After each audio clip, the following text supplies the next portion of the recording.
Oi, gente.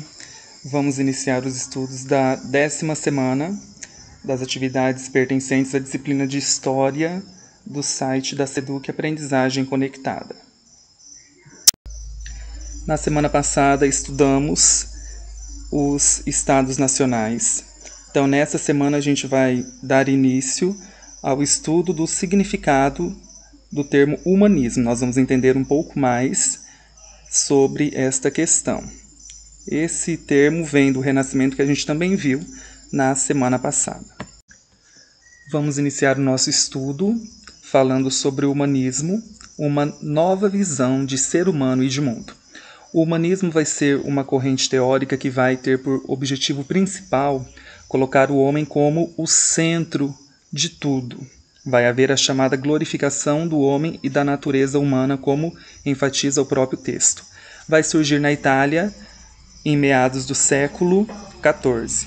O pensamento humanista vai transformar toda a realidade das universidades no período, com a introdução de novas disciplinas que até então não existiam nas universidades, como, por exemplo, a história, a filosofia, a poesia. O homem vai ser entendido como a obra perfeita de Deus, do Criador, sendo, então, o centro através da teoria do chamado antropocentrismo, em detrimento do pensamento antigo que colocava Deus como centro de tudo, no chamado teocentrismo. Quem vai ocupar esse lugar vai ser o homem, então, enfatizando na teoria do antropocentrismo. Os humanistas vão interpretar o cristianismo com base nos manuscritos antigos de pensadores como, por exemplo, Platão, Sócrates, entre outros. Esses textos vão despertar o gosto pela pesquisa histórica e também pelo conhecimento das línguas clássicas antigas, como o latim e o grego. Esse pensamento também vai servir de inspiração para muitos pensadores dos séculos posteriores, inclusive para os principais filósofos iluministas do século XVIII. O humanismo vai buscar o que há de melhor nos seres humanos, sem a intervenção do aspecto religioso. Vai refletir também sobre as formas de expressão das ciências, das artes e da política. Além disso, vai marcar a transição entre a Idade Média e a Idade Moderna, ou seja, a passagem de um período para o outro. Também no campo das ciências, o pensamento humanístico vai fazer com que haja um afastamento entre a religião das ciências, ou seja, vão buscar uma perspectiva mais lógica para compreender os fenômenos científicos, como, por exemplo, a chuva, os movimentos dos planetas, das estrelas, etc. Dentre as principais características do humanismo, vamos citar as seguintes. Marcou, como eu já disse, o período de transição entre a Idade Média e o Renascimento, que é a Idade Moderna, o início da Idade Moderna. Valorização do ser humano, esse era o ponto principal do movimento. O surgimento da burguesia, que vai ser uma nova classe social formada pelos comerciantes, que vai predominar a partir deste período até a atualidade. ênfase no antropocentrismo, o homem como centro de tudo, o centro do universo. As emoções humanas começaram a ser mais valorizadas pelos artistas. As obras, a partir de então, vão ser retratadas de forma mais humana, como, por exemplo, a Mona Lisa, que é conhecida no mundo todo e que existe até os dias de hoje. Afastamento de dogmas. Vai haver um rompimento entre a predominância dos ideários religiosos, embora estes continuem existindo e influenciando. Vai se usar o pensamento racional para se compreender e não apenas unicamente o pensamento religioso. Valorização de debates e opiniões divergentes, valorização do racionalismo e do método científico. Lembra que o professor falou lá atrás que eles buscavam elaborar explicações lógicas para os movimentos da natureza, para tudo aquilo que fosse relacionado à ciência? Então, eles vão utilizar o racionalismo para que isso aconteça. Agora vamos falar um pouco do Renascimento, que foi um movimento cultural, econômico e político que vai se iniciar na Itália no século XIV, mas que vai se efetivar somente no século XV e vai se prorrogar até o século XVII por toda a Europa. Vai se inspirar na antiguidade clássica, isto é, na cultura grega e na cultura romana, além de propor toda uma transformação na sociedade, que vai dar início à chamada Idade Moderna. O Renascimento, como o professor já disse, começou lá na Itália por causa do surgimento de grandes cidades, como por exemplo Veneza, Gênova, Florença, Roma e algumas mais. Essas cidades, por causa do comércio que era presente, se enriqueceram, fazendo com que surgisse a burguesia, que era aquela classe social formada por ricos comerciantes, que, no seu processo de afirmação social, vai se dedicar às artes juntamente com alguns príncipes e papas. Esse renascimento vai valorizar os aspectos da cultura da antiguidade clássica, trazendo esses aspectos para a Idade Moderna.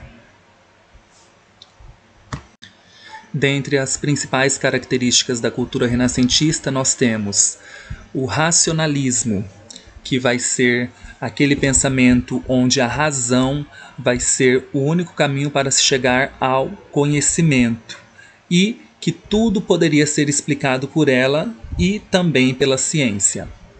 Outra característica muito importante é o experimentalismo, pois, segundo esta teoria, o conhecimento deveria ser demonstrado por meio da experiência científica. Ou vamos entender da seguinte maneira: é tentando que a gente vai chegar no conhecimento.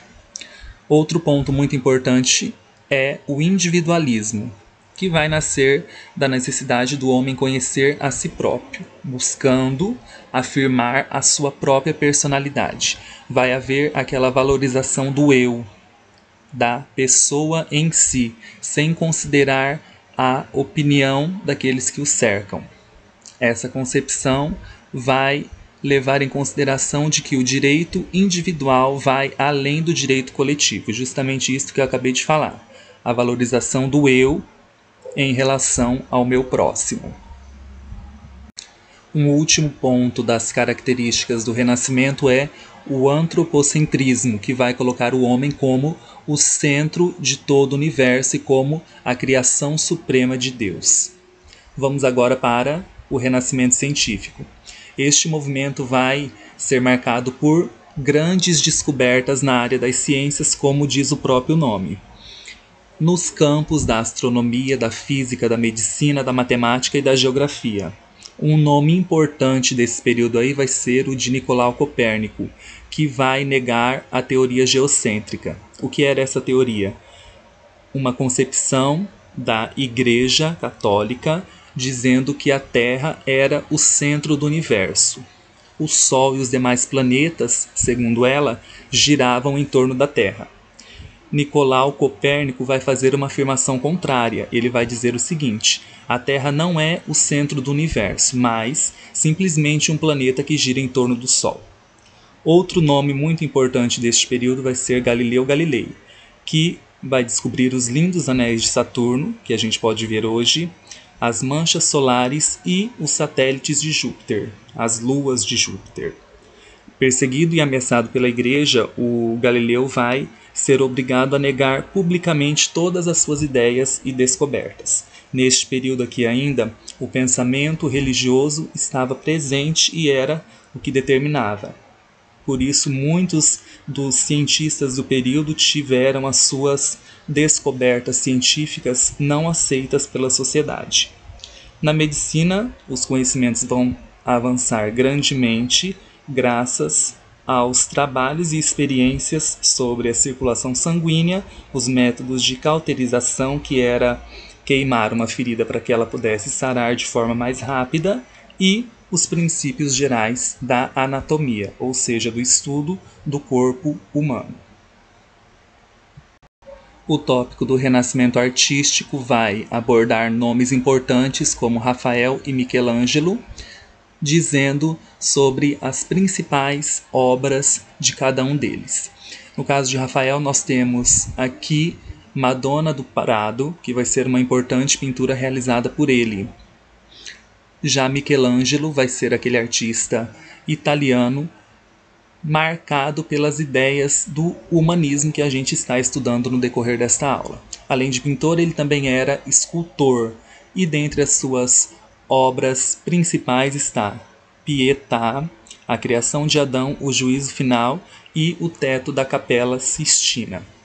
Vocês já ouviram falar nas Tartarugas Ninjas, né? Pois é. Então, os nomes de cada uma delas foi inspirado nesses pintores, nesses artistas renascentistas.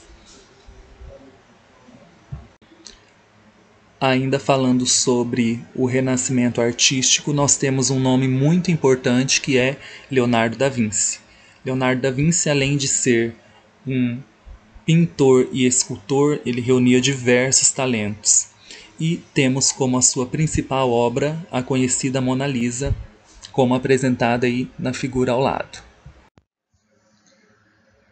Lembram que a Mona Lisa é uma importante pintura de Leonardo da Vinci?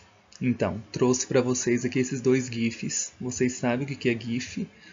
Veem, tenho certeza que diariamente nas redes sociais. Então, os GIFs são imagens bem-humoradas do cotidiano de algo que a gente conhece. Então, eu peço que vocês reflitam na seguinte questão: como seria essa representação atual desses GIFs lá na época em que a Mona Lisa foi pintada? Será que ela seria bem aceita pela sociedade daquele período? Escrevam no caderno o que vocês pensam sobre isso e depois compartilhem comigo, tá bom? Nas atividades de história dessa semana, nós temos duas questões muito interessantes relacionadas com o conteúdo que estudamos. Vamos lá na número 1. Após estudos sobre o humanismo e renascimento, faça a leitura e análise das frases abaixo, marcando V para verdadeiro e F para falso. Então vocês vão pegar a apostila, ler com atenção, prestar também atenção ao vídeo, para que vocês não errem aí. Essa atividade está muito fácil de vocês fazerem. Vocês vão observar cada uma das alternativas e vão marcar verdadeiro ou falso. Na atividade número 2, vocês vão utilizar as palavras de uma das alternativas que vocês considerarem correta para preencher cada um dos espaços, cada uma das lacunas. Também é uma atividade muito fácil, basta observar o vídeo com atenção e os textos presentes na apostila que vocês vão tirar de letra nessa atividade aí. Então, pessoal, bons estudos e até a próxima aula na outra semana. Fiquem todos com Deus.